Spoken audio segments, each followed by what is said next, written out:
Nsemmilkom iż segwaċi tal-Kamra Sportiva u ntikom ukoll merħba għal dan il-video operazzjoni wara Grand Prix tal-Belġju fejn ma naħsibx li mara kif xtaqt imur.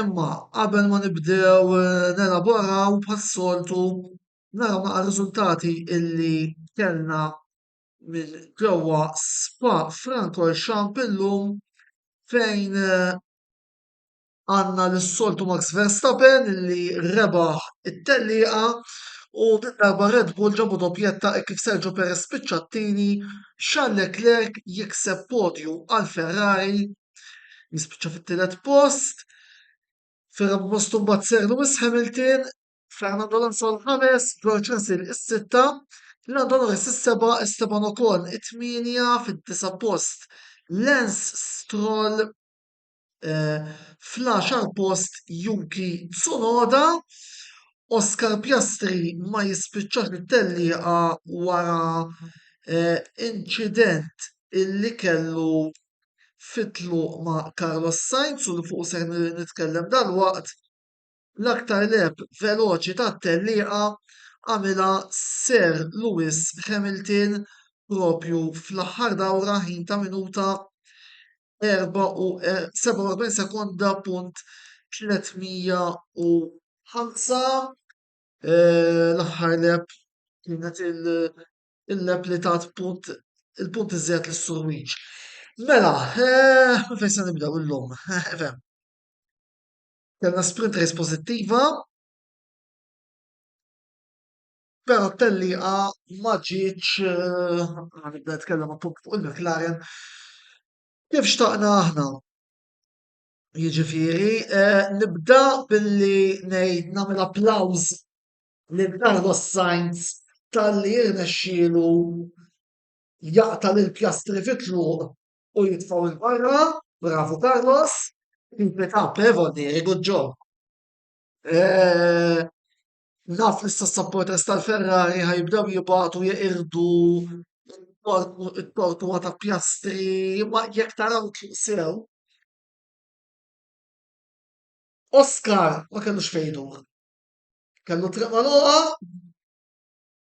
u sfortunatament dik saret fall-Awstraljan. Imma wkoll DNF għal Sainz li eventwalment spiċċa barra mit-tellieqa. Minkejja dan permettuli ngħid proset l-Oscar imma għal wirja eċċellenti li wera il-bieraħ fil-sprint race spiċċattini jiġifieri given the right car and the right setup il-irnexxielna wkoll nipplejsjaw il-podju ieħor bħalma ġibna l-bieraħ fl-sprint. Rigward il-kumplament tat-tellieqa mbagħad il-McLaren labu karta illi ma rnexxietx għaliex il-McLaren iggembbiljajna li tinżel ix-xita, is-setup sar fuq wet weather u batejna ħafna illum fid-tellieqa. Anzi, bravu Lando illi rnexxielu jisalva 6 punti u jispiċċa is-seba' anki meta fl-aħħar parti tat-tiġrija rajna lil Ocon ġejb ir-radkatura. Personalment jiena l-approach tat-tellieqa tal-lum l-eżempju li nixtieq inġib huwa ħammu naqra lura fi żmien u ħanaqbes fuq sport ieħor. Logħba Milan-Napoli staġun 85-86 meta l-kort tal-Milan Nils Lidl kellu pataflun injuries fid-difiża u ġamel ħareġ ilha fil-logħba b'4 attakkanti.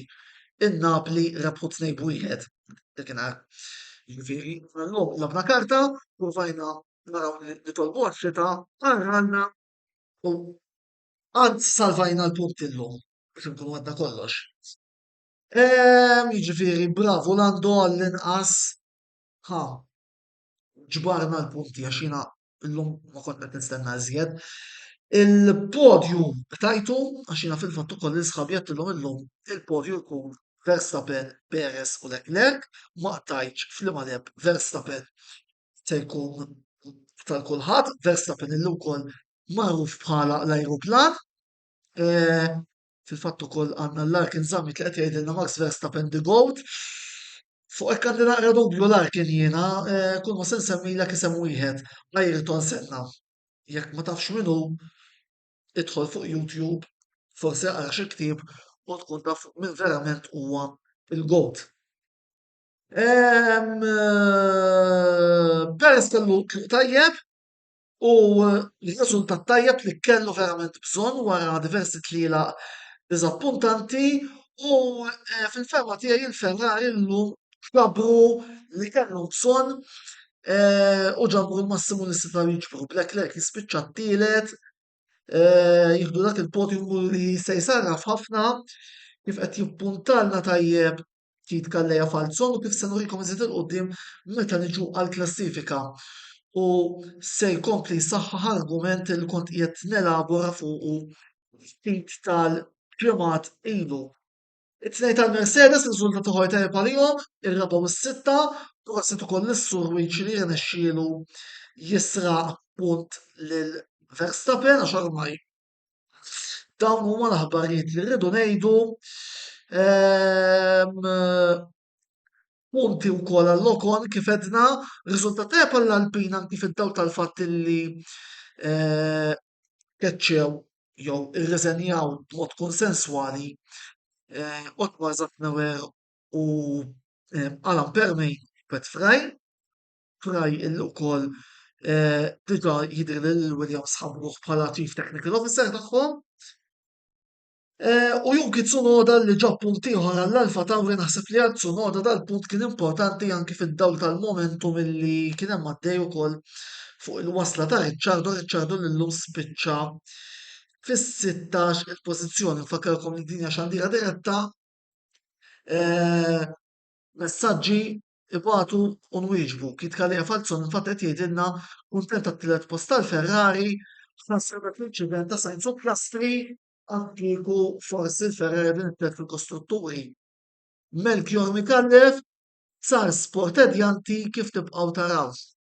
Domanda tajba di. Imma ifimni dana kull epoka jkollha l-era tagħha. Fl-2000 kellna l-Ferrari u l-Schumacher jiddominaw, fl-2010 kienet id-deċenju tal-Mercedes u ta' Sebastian Vettel fl-ewwel parti, issa għandna l-Verstappen illi mhux qed iħalli gowl.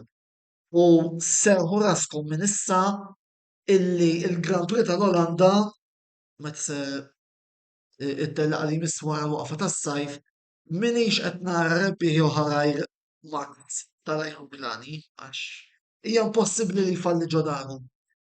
Fil-fatt kol kif Kalleja Falzon qed jgħidilna għandu karozza tajba u tant li jekk jibda l-aħħar jirbaħ. Ma nħodix kbira. Mertu wkoll imur għal diżinjatur kbir li jġib l-isem ta' Adrian Newey. Natu naqra ħarsa lejn il-klassifika tas-sewwieqa u wkoll ħanurikom statistika interessanti illi il-kollega tagħna Andrew Zarb oġbu jibatilna imma qabel xejn naraw naqra klassifika tas-sewwieqa fejn għandna lil Max Verstappen bi 314, Sergio Perez 189, Fernando Alonso 149, Sir Lewis Hamilton 148, araw id-distak bejn Alonso u Hamilton kemmu minimu issa, volbiri, Charles Leclerc u George Russell 99 bis Leclerc għandu żewġ tielet postijiet għal daqstant jieħu l-ħames postu, Carlos Sainz is-seba' bi 92, Lando Norris 69 għal McLaren u hawnhekk ukoll grafika interessanti min-naħa ta' Andrew Zarb fejn jekk l-affarijiet jibqgħu sejrin kif huma nispera li hija ċara jekk fil-każ jgħidulna Verstappen jirġa' jirbaħ il-kampjonat fil-Ġappun bħalma għamel is-sena li għaddiet tant u kbir id-distak u tant il-Max mhux qed ifalli kolbi. Jiġifieri araw ukoll il-graf illi ippreparalna Andrew li wkoll nirringrazzja u l-istatistika jiddifieri hemm possibilità li Verstappen jitrionfa fil-Giappun.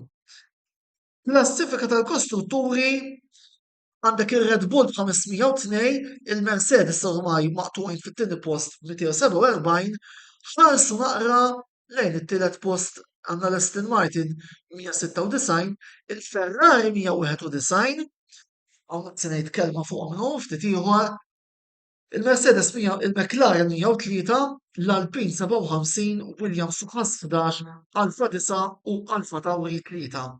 Naqra ta' nifs hemmhekk għat-tim ta' Franz Tost. U jekk hawn xi supporters tal-Aston Martin li qegħdin segwuna, naħseb illi issa l-mument li nitkellmu naqra. Tara kemm importanti li jkollok żewġ sewwieqa validi. Issa vera li l-iżvilupp u li hu, imma naraw, il-Mercedes qatawkom u l-Ferrari kważi ġabukom. Ġifieri dak huwa il-prezz illi l-Aston Martin iridu jħallsu biex jagħtu siġġu lil Lance Stroll għax jiena nibqa' nsostni illi b'sewwieq ieħor validu l-Aston Martin qegħdin ħafna aħjar.